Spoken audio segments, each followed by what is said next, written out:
Hope all is well out there.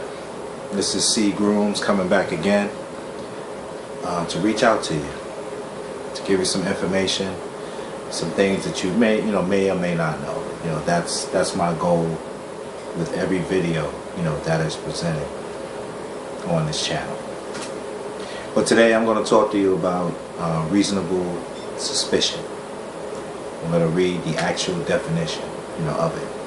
Okay, reasonable suspicion is a standard used in criminal procedure that says it is okay for officers to make brief stops and detentions but cannot do a full search. It is presumed that the officer is reasonable. Let's look at this word reasonable when examining the stereotypes and images that are shown about people who live in poor communities. Reasonable suspicion also leaves a lot of room for bias and prejudgment by the individual officer. There used to be a time when people of similar cultures and customs would police their own communities. This is no longer practiced, as it is now common for officers to police areas that they do not know and are not familiar with in regards to the actual customs of that particular neighborhood.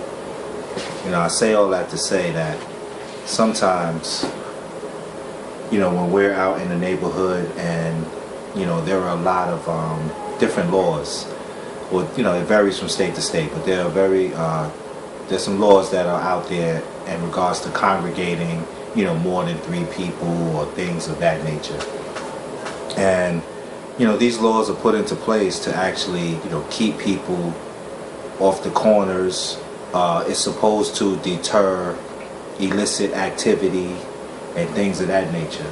But let's get back to reasonable suspicion.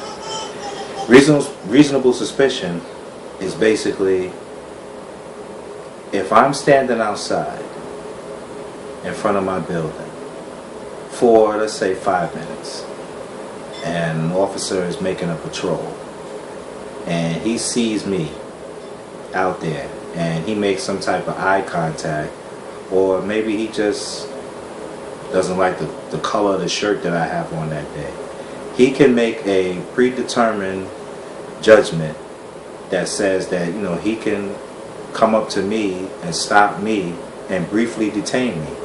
He's not allowed to search me, but I would have to know that prior to him being there. Now, in regards to interaction with the officers, listen, I'm always respectful. At the same time, respect runs both ways, because I understand what you're seeing on the news. You're seeing black men dying.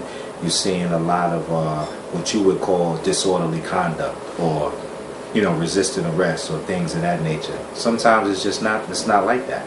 Sometimes it's just being confronted by a person who really doesn't know what I'm doing, but because of what he or she has been fed in the media in regards to images that think that I'm a criminal, or because I live in a poor community that I don't have any goals, or that I'm out there doing illicit things, they're going to make that type of judgment. They look at videos, they you look at a newspaper. There's a lot of imagery out there that portrays people who live in poor communities, and I'm not just talking about black people now. I'm talking about poor people, and we just judge unjustly sometimes. And as the law and justice is not the same thing. The laws are put here to protect everybody, but the people who enforce those laws, they're individuals, they're humans, and since they have a police structure, it's put here to actually oppress criminal activity, not the actual person per se, but the actual acts of being, of crime.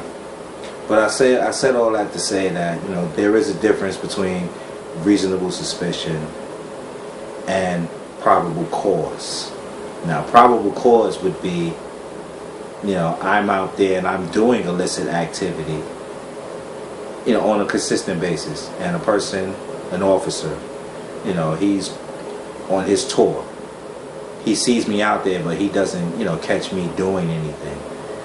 in his mind, he has made up.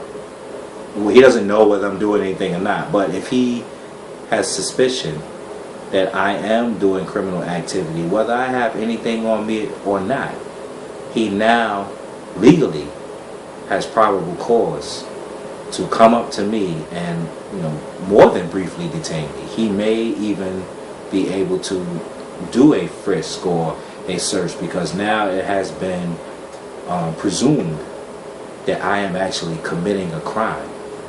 So, it's a thin and it's a shady line, and one that we need to be aware of, as we walk these streets.